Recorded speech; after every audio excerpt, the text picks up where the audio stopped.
Then the cashier, a bit bewildered, responds, "No, we don't have any nails. This is a convenience store." The duck then asks, "Well, do you have any grapes?" Yes. I'm lost. Hazel, is there a cure for this? It doesn't get any better than that. No, it doesn't. Well, hello, everybody, and welcome to another exciting episode of the Digital Download, our weekly chat about all things digital, all things business, all things life. And once again, we've got our favourite mental health practitioner, Dr. Hazel Harrison, who's joining us. Again, she hasn't been with us. We worked out for nearly a year. So it's lovely to have you back. And you sent me a little note about this, saying you would like to talk about today. There are many factors that influence our well-being, but research has consistently found one big predictor of happiness long-term is our relationships. So why do they matter so much, and how can we foster positive relationships? So before we get into that, let's go around the group and introduce ourselves. Tim. Hi, I'm Tim Hughes. I'm the CEO and co-founder of DLA Ignite, and I'm famous for writing the book Social Selling Techniques to Influence Buyers and Changemakers. Rob. Hi, I'm Rob Durant, founder of Flywheel Results, a proud DLA Ignite partner. I'm not famous for writing anything yet. Oh, watch this space. Watch this space, the professor. That's right. Yeah. Hello, I'm Alex Abbott. I'm the founder of Sapiro. I'm famous for the bearded sales guy. Well, maybe not, but you know. I'm infamous. Infamous. I'm also famous for providing the training for the social selling and influence program that Tim is famous for writing the book for. Hi, I'm Adam Gray. I'm co-founder of DLA Ignite. Tim is my business partner, and I'm famous for being Tim's business partner, really. And frankly, that's enough. But most importantly, Dr. Hazel Harrison, please introduce yourself. Thank you. I'm Dr. Hazel Harrison. I'm not famous, and I'm very happy not being famous. I am. We're not either. And I founded ThinkAvellana really with this big mission of how we bring psychology more into our conversations, into our everyday life, so that we can all learn a bit more about how we can take care of our mental health, how we can take care of each other, and how we can get our communities thriving, really, is what's been my big mission. So thank you for having me back, because we had a really great chat last time I came, and then we were like, we have to have part two. And so finally we have found a good gap to have part two. So thank you. Yeah, it's almost like the second of those great Ken Robinson TED Talks, isn't it? Where he does his first talk and he comes back to do his second talk 4 years later or whatever it is. And he steps out on the stage and he says, so as I was saying, and then launches into it. And kind of it's the way that you talk about stuff is so lovely because it's very conversational. So it fits in very well with the way that we run this show. It doesn't feel like you've prepped a pitch. It feels like you're just kind of going with the flow and seeing how which reminds me, I've just turned on the comments. I've forgotten to do that. How the way the conversation goes opens up new avenues and we explore those. So when we were chatting about what you were going to talk about this time, you said, can we talk about relationships, connection, and belonging, and how those drive long-term happiness? Yeah. So I think that increasingly people's well-being and happiness and sense of purpose and sense of joy that they get in living their life is increasingly moving onto people's radar as something that they need to be working on and mindful of. And I guess because most of us begin our working lives by viewing the destination that we're going towards. I'm going to retire when I'm 50, a multi-millionaire. Then as we get into our work, actually we realize that it's not about the destination. It's about the journey of getting to the destination. And every day could be your last. And if you're not enjoying the journey and each day, then you can have a pretty grim time. So Unpack this for us. Okay. Well, let me start. Rob will like this because this is what they've been doing over in Harvard and surrounding areas. So I think it's 80 something years ago now. They started the longest running longitudinal study following a group of young men who were at Harvard, and then contrasting those with a group of young men who were in schools, in other schools in Boston, perhaps coming more traditionally from kind of more deprived areas of Boston. And they decided to follow these young men from when they were 14 and see what happens, and take a variety of measures of their mental and physical health, start to track what they earned as they graduated, which ones got married, who went off to live somewhere else, what were the things that started to influence how they lived their lives. And then they followed their children and now their children's children. And there are some great TED Talks that are based around this research. And then more recently, Robert Waldringer, who is the current director of the program, has just published a book kind of trying to summarize what they found. So I've been reading this over the summer and really enjoying it. And one of the reasons I really like it is because they have so much data, so much rich data. You imagine that there are these people that they're following, and then every year or so they send a research graduate out to sit in their home and to ask them all these questions about how meaningful is your life now, how warm are your relationships, how much money are you earning, you know, how are you spending your holidays, and gathering data, really rich data on what seems to be influencing their lives and influencing their well-being. And I suppose the, you know, spoiler alert is that it generally comes down to the warmth and sense of connection they have with others and their relationships that is one of the biggest predictors of their happiness and their well-being long term.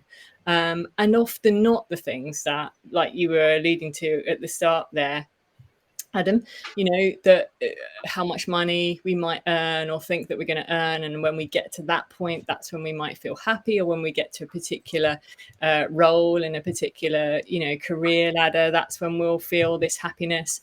And actually, those are fairly poor predictors of our well-being. So it is about cultivating these kind of rich and meaningful relationships. And there wasn't really a difference between those young people who'd gone to Harvard and those young people who hadn't. That was not a predictor at all as to, you know, who ended up living a happier life or a healthier life. So I suppose for me, it really cements what I'm interested in, and also what I think matters. It is about our relationships and our connections with each other that make a difference to how we experience our days and our moments. And I'm really curious to think about, you know, how do we shift our focus back to realizing that is the thing that's going to matter, when we can be so easily seduced into believing that it's if we get this car or this new shiny MacBook, we were just having a talk about tech, or whatever it might be, that we might think is going to make us happy, and then we very quickly adapt to it and it doesn't anymore. It is making me happy, just saying. I know. And the button that comes on with it did make me happy for a while too. So you're fine. As much as any Mac can. Yeah. What was the research called? That sounds really interesting. And do you have the book name? So yes, right. So the research gets kind of dubbed the Harvard longitudinal study as a sort of shorthand version. I think there is a longer version, and the book is called The Good Life, and it is Robert Waldringer and his director of the program, Mark Schultz, I think his name is. Sorry, Mark, that if you're ever watching this and I can't remember the co-author. I think it's really beautiful because it pulls out verbatim conversations that I had. And I really like that aspect of it too. You know, it's not just the numbers, it's about what Dorothy, who now lives in Pennsylvania, said about her husband, you know, Frank, and their life together. I enjoyed it. So I find that very easy to believe. As I've got older, I've realised much more joy for me comes from the people that I interact with, and I'm being much better about choosing those people, being mindful of the people that I'm choosing to spend time with now. But and I think that most people listening would probably not dispute the findings of this study. But how can we use that knowledge? It's a fact now rather than opinion. How can we use that knowledge to make better decisions in order that we can be happier tomorrow than we were yesterday? Yes, which is a great conversation. And now we can talk about some research over in the UK and Robin Dunbar, who's over at Oxford University. And you may or may not be familiar with, he has a number named after him, which I think is awesome. And if I was going to be famous, maybe I could have a number. Harrison's number. Sorry? Harrison's number. That would be yes, exactly. So Robin Dunbar started to try and understand the size of our social networks. I don't know if you've ever come across some of this research and to see like how many people we could actually sort of maintain relationship with. It's 130, isn't it? Isn't it about 150? 150, sorry. Yeah.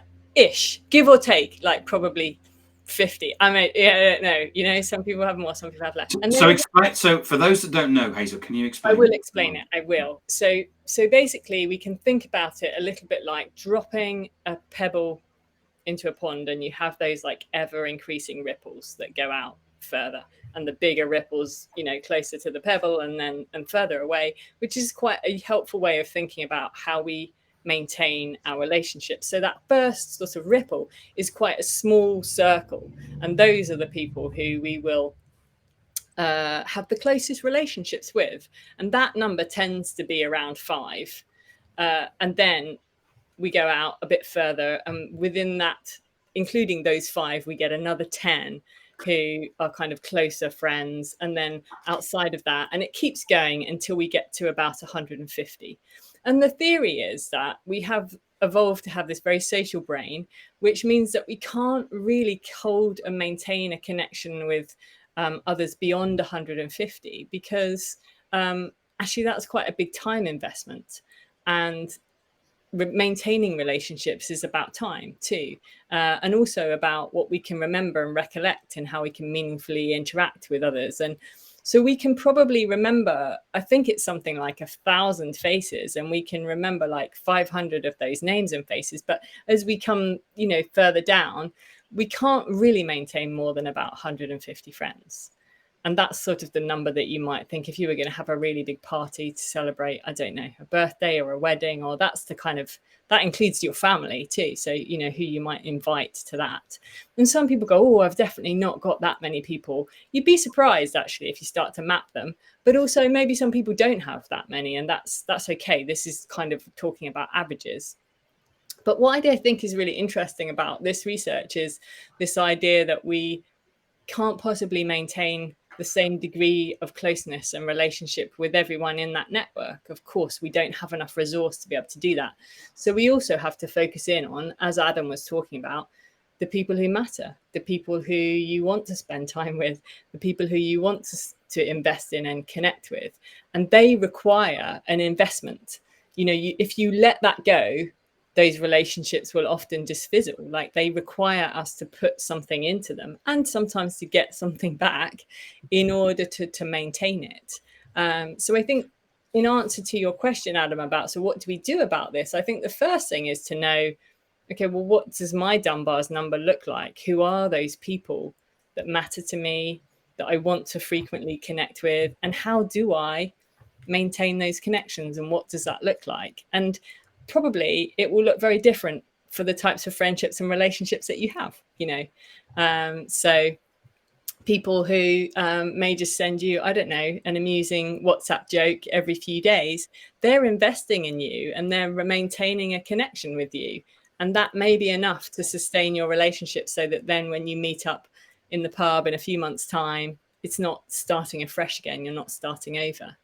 And I thought, the other thing that's really interesting about some of Dunbar's work is the idea that actually friends that we make during the adolescent time, and maybe early sort of 20s, they don't necessarily require the same maintenance now. So you may have friends where you can go, oh yeah, I can meet up with them. I've not seen them for 4 years. We can meet at the pub and have a catch up, or we can meet with our guitars and have a jam. And it's like we were together yesterday. But as adults, we don't tend to be able to fall into that same pattern. Our relationships need a bit more maintaining, you know, week by week in order to do that. I think, though, yes, I agree with you. I often think back to that social website, Friends Reunited, that appeared a few years ago. You know, so you could meet up with all those friends that you lost touch with that you knew at school. And I often think to myself, yeah, the reason you lost touch with them was for a reason, and actually they're often best left. But joking aside, I think that one of the great things about social media is that it enables you to maintain relationships in a much more effortless way than before. So yeah, in the olden days, when I was young, it was an effort to see people. You know, you had to drag yourselves out to play football or cricket or whatever with them, or you had to go to the pub, or you had to go and hang out with them, and that was a big investment of your time. And now, actually, it isn't. I mean, I would obviously, as you said, you know, we have those circles of friends. You know, so you have the people that you're closest to that you interact with every day, and you have the people who are a ring outside that and a ring outside that. But certainly, I would class myself as having relationships and friends far more than 150 people now as a result of social, because I state something or they state something and we come together on that thing, be it, yeah. So Yayan, he's a friend of mine. We often speak. He's a co-host of the music show that I do on a Friday. We're often chatting about music and other stuff. And Jess, we met her on this show, and she's going to be a host of the music show. And actually, these are all music shows. And Andrew, he's her co-host of music. But these are people, and we have these touch points, which means that we never go more than a couple of weeks or a couple of months without interacting again. And I think that now it's so easy for me to ping you a message, for example. Hi, Hazel, how's it going? Hope you're well, enjoying the summer, whatever it may be. And the overhead of my time to do that is much lower. And as a result of that, sometimes the message will land when you're too busy and you go, actually, I won't bother to get back to him because I'm busy doing other stuff. And sometimes it'll be at exactly the time when you think, oh, I've not spoken to him for ages, and it'd be great to have a chat. And I think that this is one of the most powerful things that humanity has on its side now. Not just the creation of these networks, but how we have embraced them. But not everyone feels that way. Sorry, go for it, Tim. Sorry. I was going to say, I'm just trying to add to one of those things about, to what Adam was saying about the fact that when somebody sends that connection or says hello or whatever, they're investing in you. And you should see it as that, and you know, rejoice and celebrate that. Yes, and hopefully it does feel like that, you know, and maybe there are a variety of reasons why sometimes I do get a lot of messages on LinkedIn. Some people who I think genuinely want to build an interesting conversation, and some people who want to target me because I am running a particular business of a particular size, and you know, they want to sell me something, and that doesn't feel so good, and that doesn't feel like they're investing in me. It feels like they're investing in themselves. And so I think maybe there's a conversation there too about how we approach people and how we build a conversation. And the reason I'm here is because Adam and I have had some conversations. I tend to not do lots of podcast interviews now, but because, you know, there are other things that I want to also do in my day. But I will if I feel like I'm connected with those people, and I'm interested in actually continuing a conversation that we probably would have had on Zoom or somewhere else, and having it here instead. You know, but I think one of the things about social media which is really interesting is the potential to connect with a very wide audience, right? And also to have conversations with strangers. So yes, we have this 150 people that maybe we feel connected to and that we might invite if we're having a big party, and that's part of our kind of well-being investment. But the research is also sharing it's really good for us to have conversations with people we don't know, you know, to interact with those who are strangers, not yet friends. I think it was Mike who said there are lots of people I want to have relationships with in the future. It's like that idea that you want to meet, you know, there are more people that you want to meet. And so I think social media allows us to start those interesting conversations, don't they? Like we see something that someone's posted. This is what happens to me. See something that someone's posted on LinkedIn that I think is really interesting. I'll either comment or I'll send them a message and say, I found that fascinating. Thanks so much for putting that up there. And, you know, sometimes you get responses back and sometimes you don't, and that's okay. But many an interesting conversation have come from that starting place. And then if we think about what impact does that have on the rest of our day? You know, like we probably just think about that as a moment in time and then we crack on with the project that we're working on. But what we don't realize perhaps is that that has changed how we feel about our day, how we feel about the world, what we think about the project we're working on, maybe just giving us a little bit of a boost. And I think that's what's really interesting about, you know, feeling connected to others. But that goes against a lot of the behaviors that we were taught as a child. Yes. So I was taught as a child not to be late for anything. I was taught as a child not to talk to strangers. And I know that a lot of people have not talking to strangers as an inbuilt behavior. Yes. And so actually I would challenge what you say. I would say that a lot of people come onto social media and find it extremely scary talking to people they don't know. Yes. It takes practice, doesn't it? It's it is one of those things that we have to learn and learn what feels safe and what we feel comfortable with, and how to start a conversation with a stranger online, and also the activity of what you're doing online, because sometimes things can come across as being something you don't like. For example, a friend of mine had someone sent him a connection request. So it was the other person, the stranger, that initiated the connection request. It didn't have any conversation at all. The person was worked in manufacturing. My friend put out a post this week about manufacturing and digital transformation. So he tagged this person in that, and the person on LinkedIn responded and actually put on the post, "Why have you tagged me in this?" Yeah.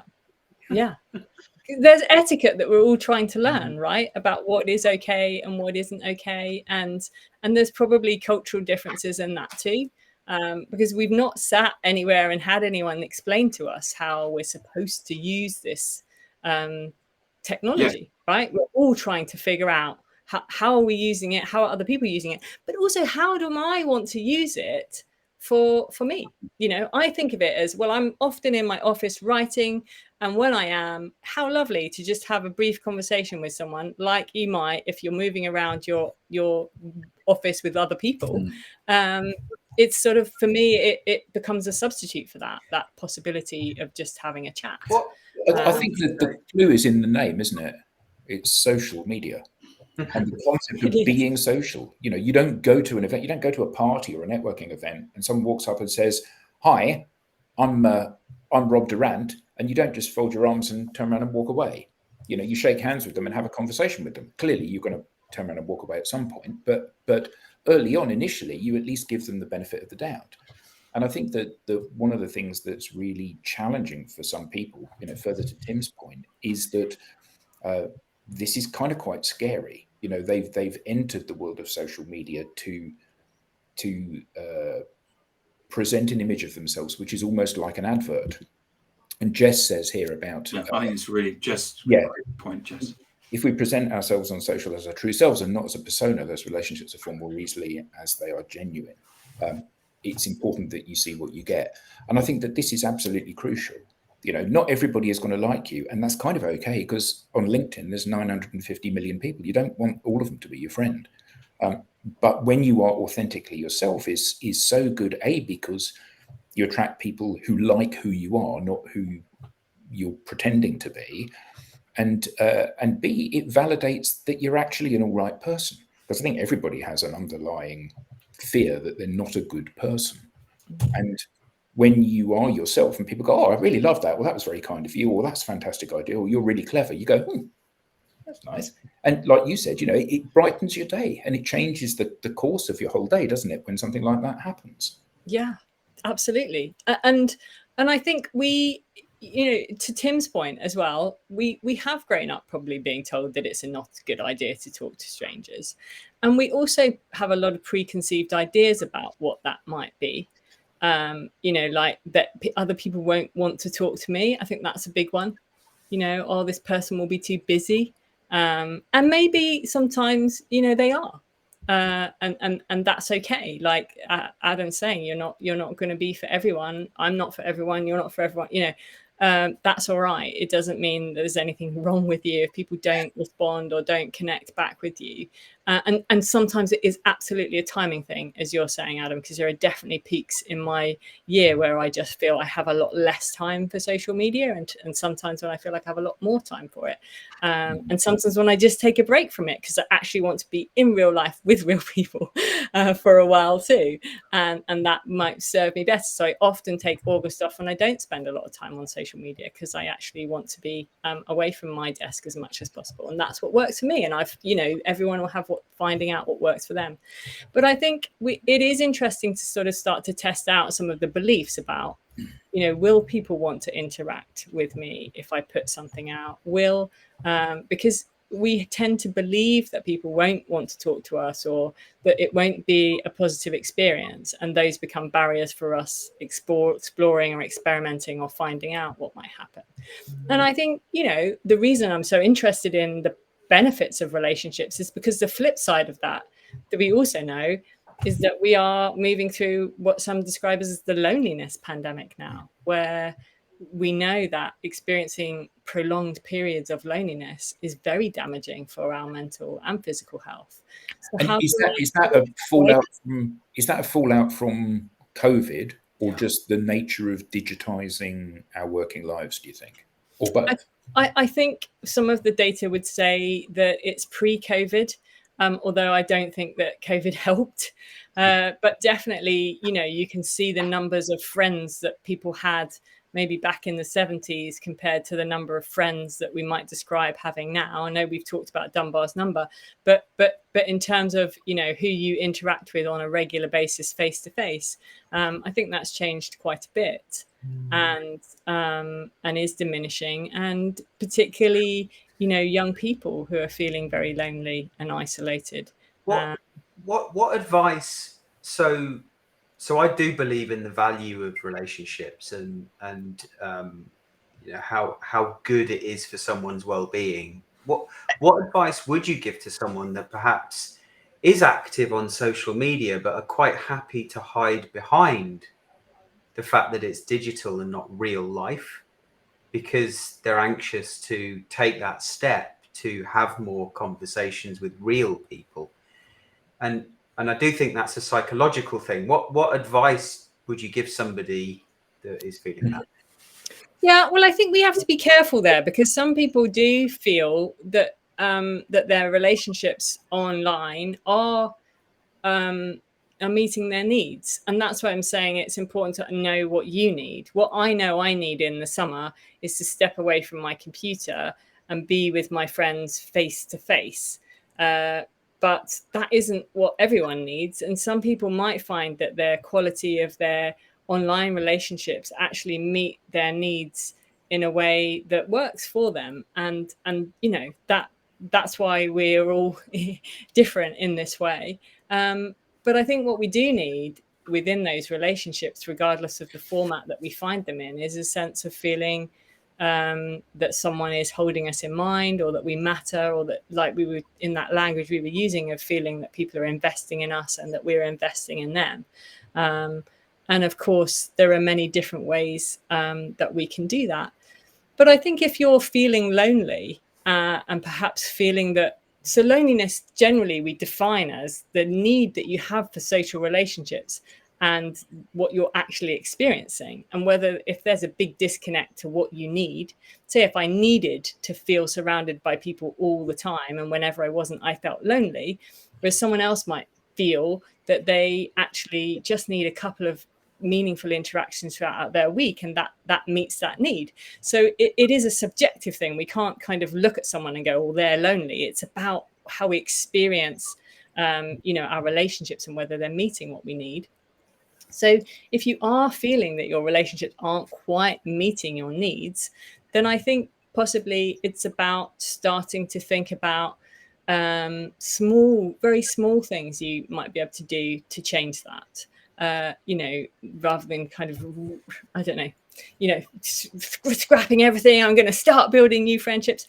Building friendships is a massive investment of time. Yeah. So it might also be thinking about friendships that you've not invested in for a while and what you could do to maybe reconnect with those. There can also be opportunities to feel a part of something without perhaps feeling like you've got friends there, by joining clubs or finding places where you feel that you have shared similar interests to other people, so you can build that kind of collective sense of belonging, and that's another good way to minimize loneliness. But I think it is also something that we need to talk about more, Alex, and I think that's one of the things that is difficult.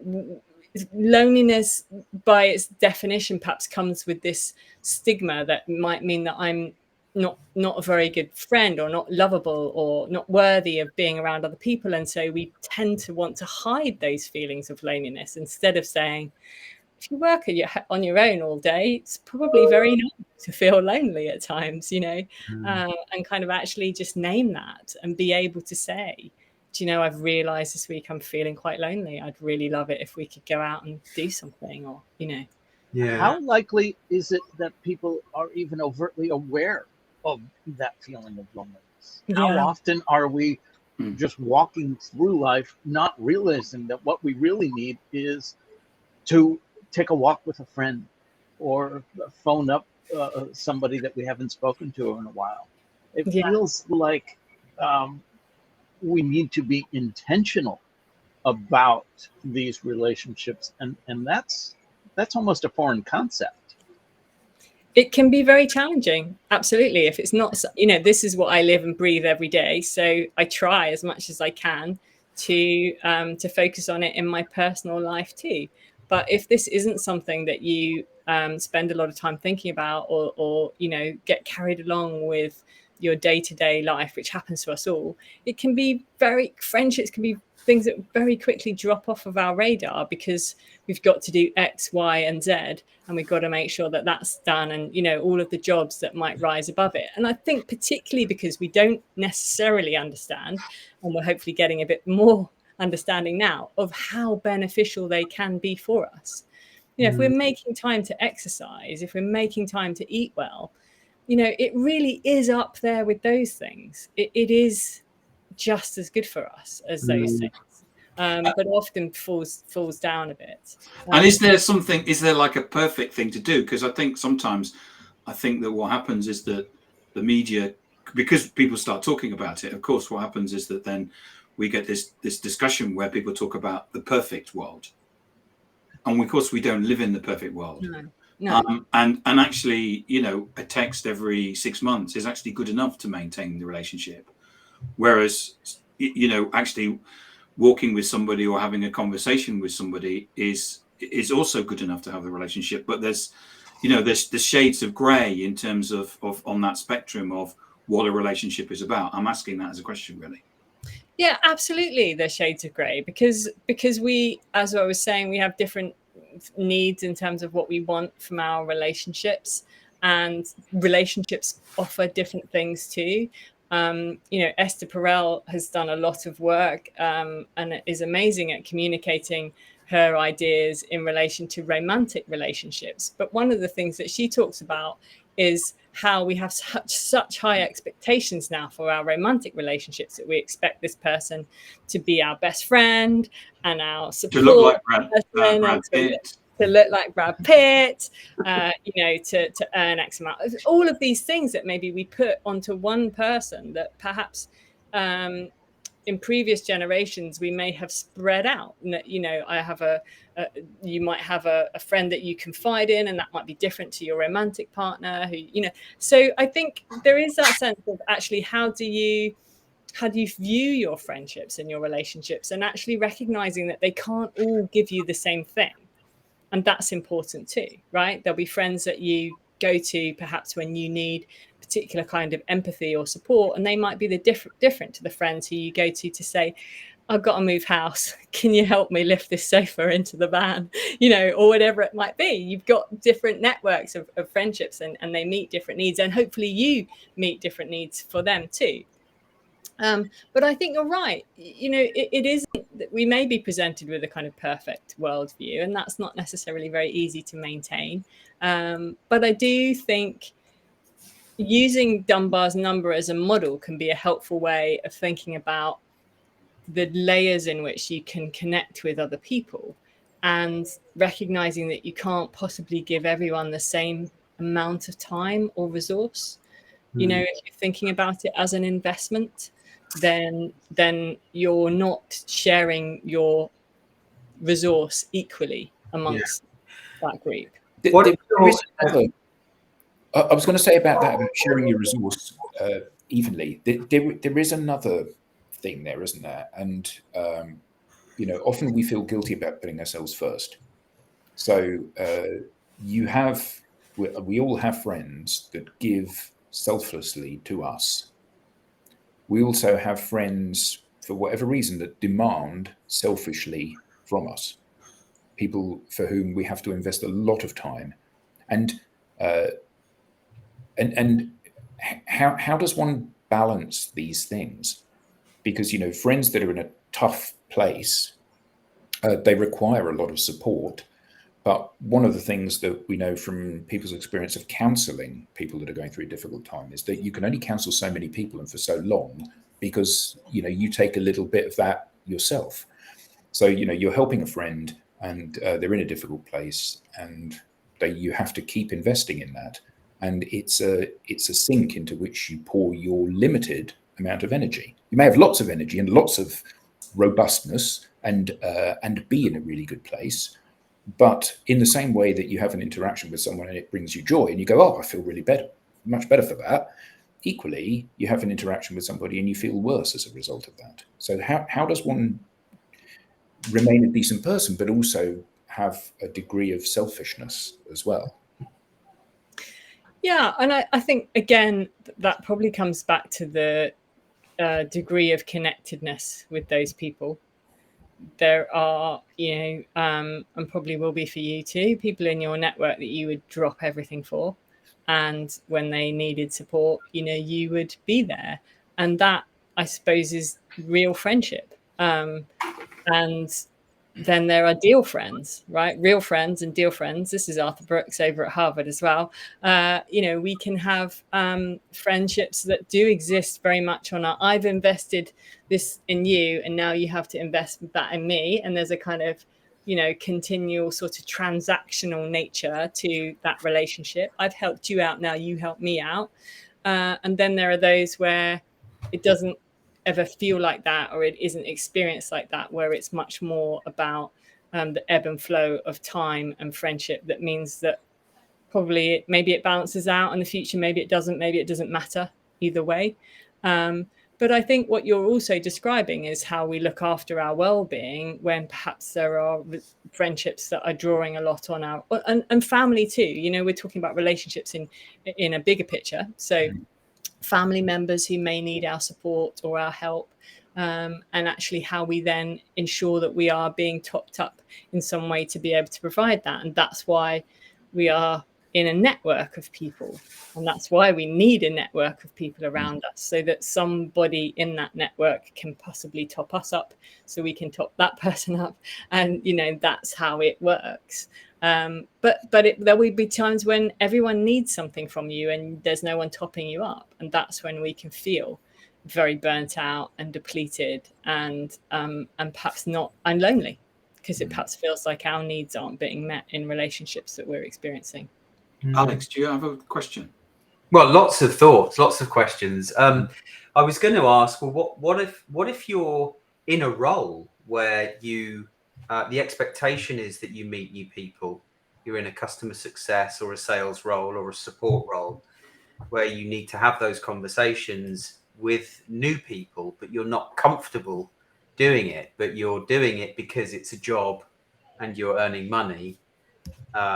I mean, you could question whether or not they're in the right job, but there's that feeling of anxiety having to speak to someone new. Not that I'm speaking from personal experience. Maybe years and years ago, when I did my first sort of networking event, I remember being incredibly scared. But you know, I know people now that are sort of, you know, middle age, and they'd rather not have a conversation with somebody if they didn't have to.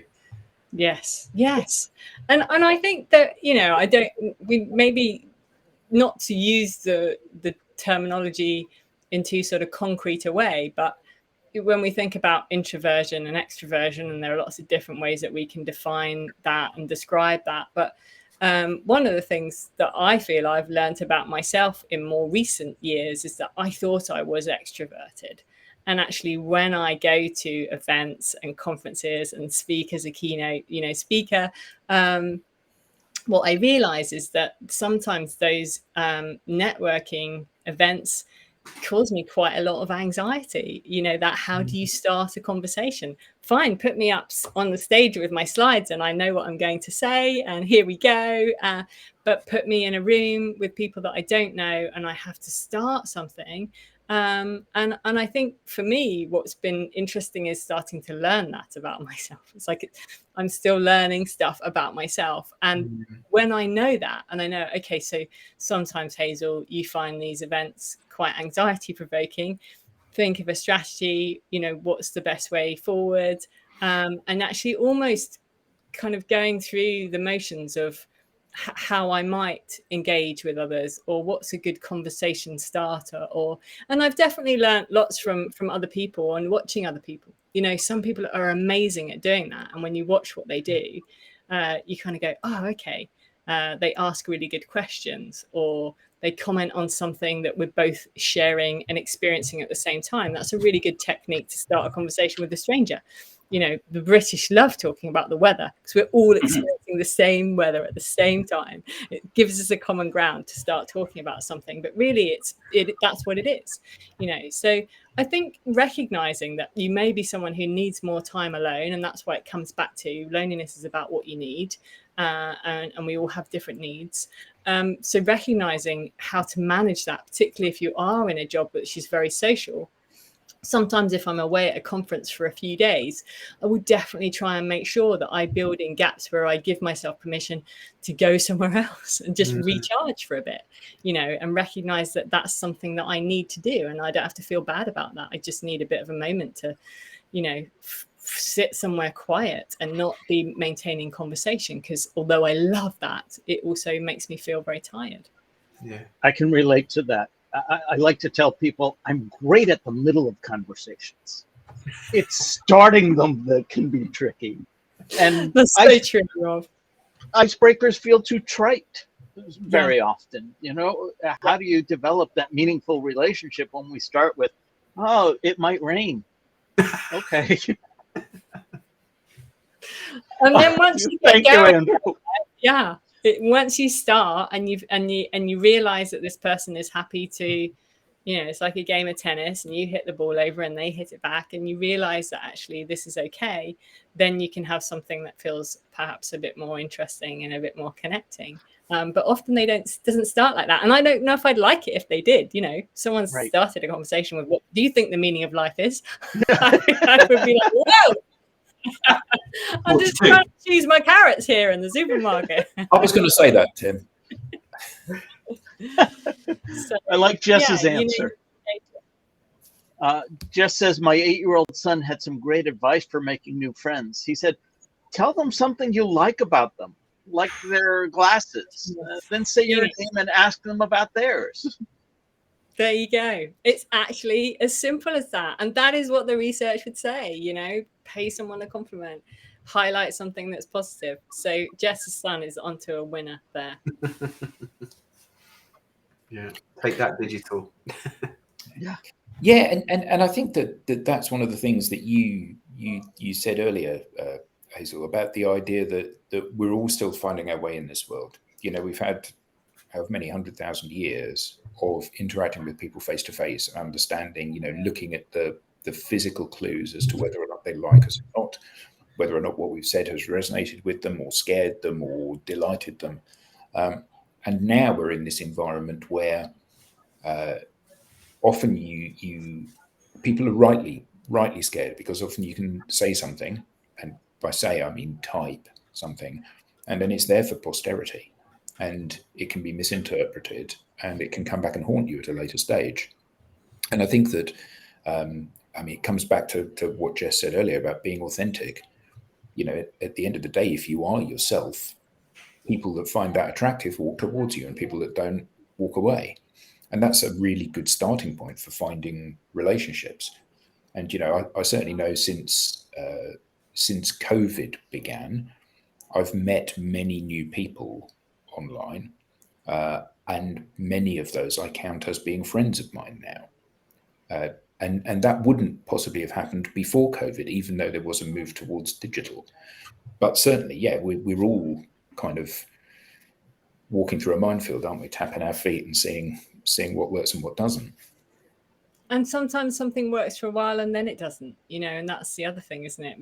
We adjust and we adapt. And during COVID, we found ways to feel connected to people in other ways, because we couldn't maybe connect face to face. And I think we probably learned a lot about what works and what doesn't through some of those experiments. But then also we learned, like, oh, family quiz night's great for the first time, maybe the second time. By the 10th time, this is not fun anymore. You know? And we had to keep evolving and adapting and finding that novelty and that newness. And that, I think, is what we, as you're saying, Adam, that's continually what we're doing as humans as well. You know, trying to find what works for us and for each other. Yeah, but we didn't have family quiz night. What we did have was family disco during COVID. We had a room that didn't have any furniture in. Brilliant. My wife arranged for us all to have a family disco and put a playlist together, and she bought one of those disco light things to put in the corner of the room. And yeah, we did that once. It was going to be a weekly thing, but it didn't turn out to be a weekly thing.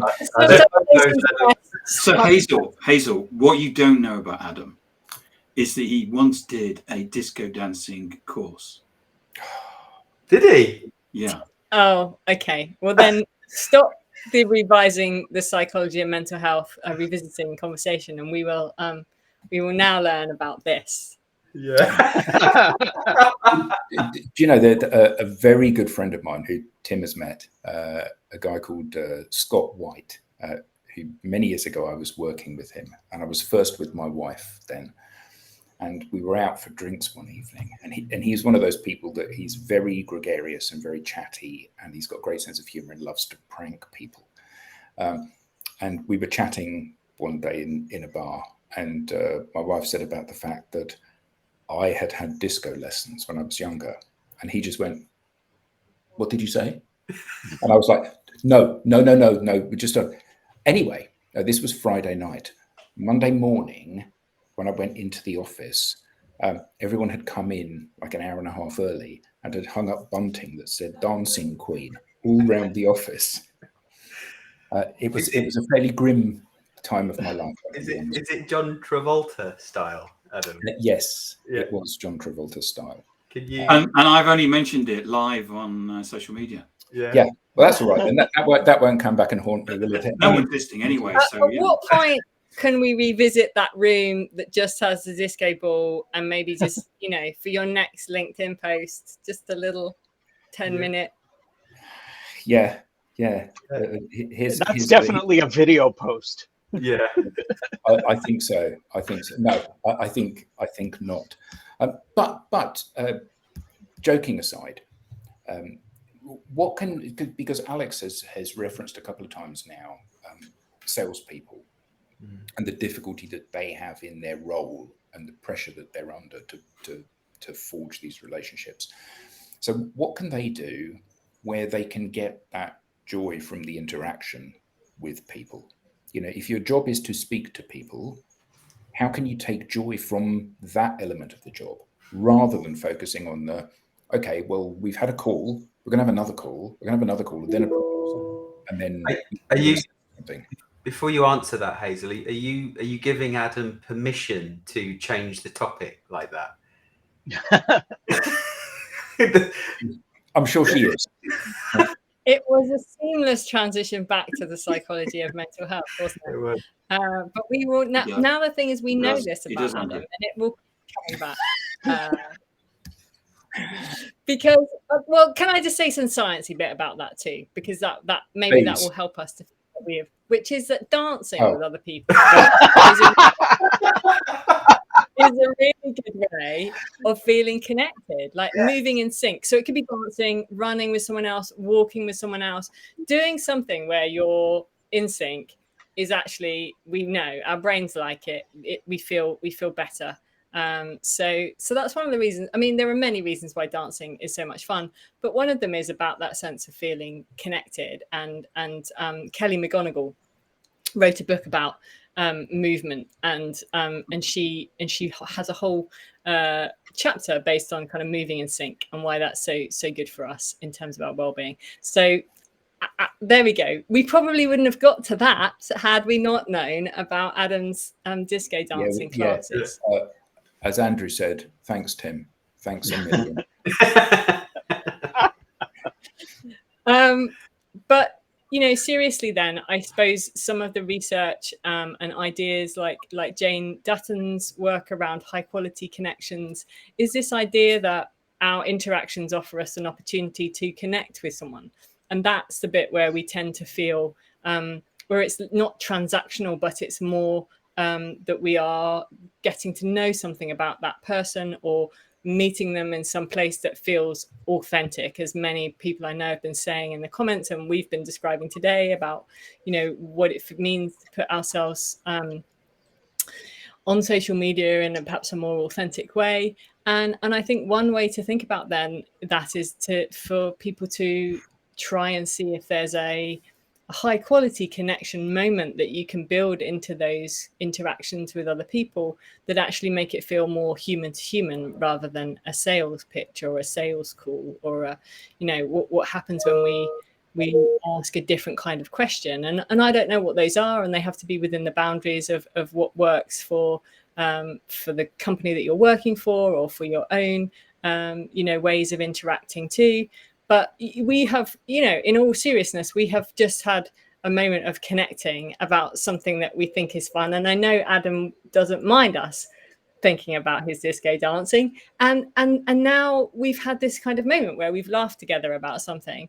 And that I think is part of it, isn't it? It's like finding those little moments of actually just humanness or something interesting or intriguing and building those into our conversations as much as we can. Yeah, I think that this is a really interesting comment from Jess, not just because it isn't about disco, but this is... Adam, can you read it so that our podcast listeners will know? I can. Do we need to shift the focus of why we are connecting from self to service? Start out with connecting to help rather than to get something. Would that help in sales?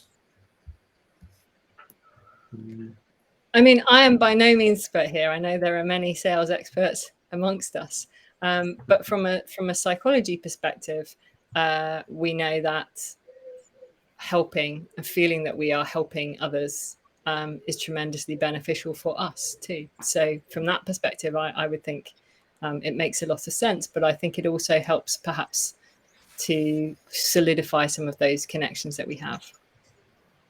Yeah, it's something that sales people need time to develop those relationships, which they don't often have, and that's what then causes them to revert back to the sales messaging,